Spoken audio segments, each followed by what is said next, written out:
स्वामी समर्थांची नामस्मरण कसे करावे? भारतीय अध्यात्म परंपरेत नामस्मरणाला अत्यंत महत्त्वाचे स्थान आहे.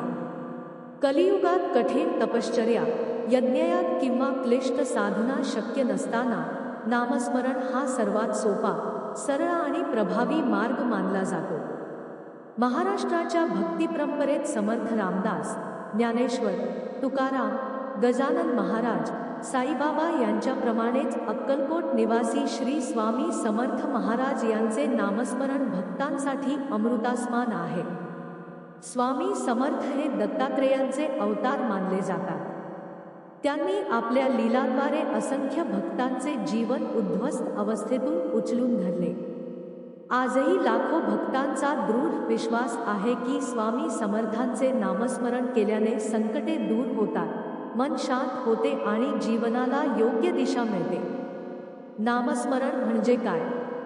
नामस्मरण म्हणजे ईश्वराच्या नावाचा सातत्याने, श्रद्धेने व प्रेमाने जप करणे.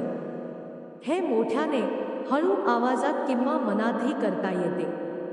नामस्मरण करताना मंत्राची शुद्धता, उच्चाराची परिपूर्णता यापेक्षा भाव, श्रद्धा आणि सातत्य अधिक महत्त्वाचे असते.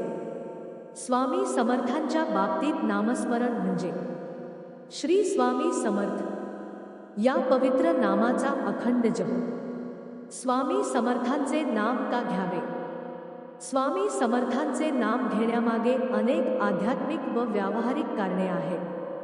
भीती आणि चिंता दूर होतात, मन स्थिर आणि शांत होते, नकारात्मक विचार कमी होतात, आत्मविश्वास वाढतो, संकटांमध्ये अदृश्य बळ मिळते, कर्मशुद्धी होते, दैवी संरक्षण मिळते. स्वामी स्वतः म्हणतात, भिवू नकोस, मी तुझ्या पाठीशी आहे.